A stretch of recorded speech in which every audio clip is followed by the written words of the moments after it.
सबरी जाति की भीलनी थी, किंतु उसके हृदय में भगवान की सच्ची भक्ति भरी हुई थी। बाहर से वह जितनी गंदी दिखाई पड़ती थी, अंदर से उसका अंतःकरण उतना ही पवित्र और स्वच्छ था। वह जो कुछ करती भगवान के नाम पर करती। भगवान के दर्शनों से की उसे बड़ी लालसा थी और उसे विश्वास भी था कि एक दिन उसे भगवान के दर्शन अवश्य होंगे। सबरी जहाँ रहती थी उस वन में अनेक ऋषियों के आश्रम थे। उसकी उन ऋषियों की सेवा करने और उनसे भगवान की कथा सुनने की बड़ी इच्छा रहती थी। अनेक ऋषियों ने उसे नीच जाति की होने के कारण कथा सुनाना स्वीकार नहीं किया और श्वान की भांति दुत्कार दिया, किंतु इससे उसके हृदय में न कोई क्षोभ उत्पन्न हुआ और न निराशा। उसने ऋषियों की सेवा करने की एक युक्ति निकाल ली।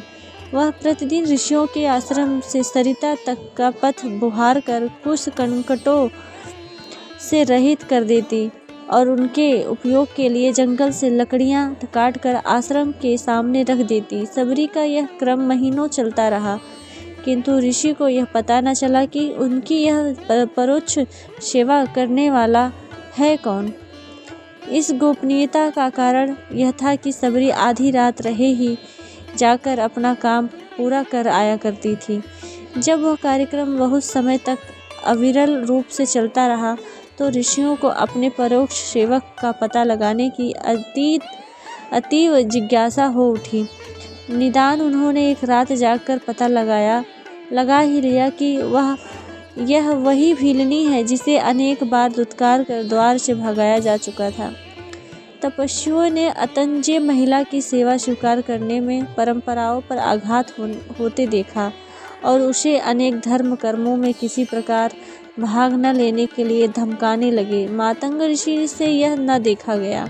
वे सबरी को अपनी कुटी के समीप ठहरने के लिए ले गए।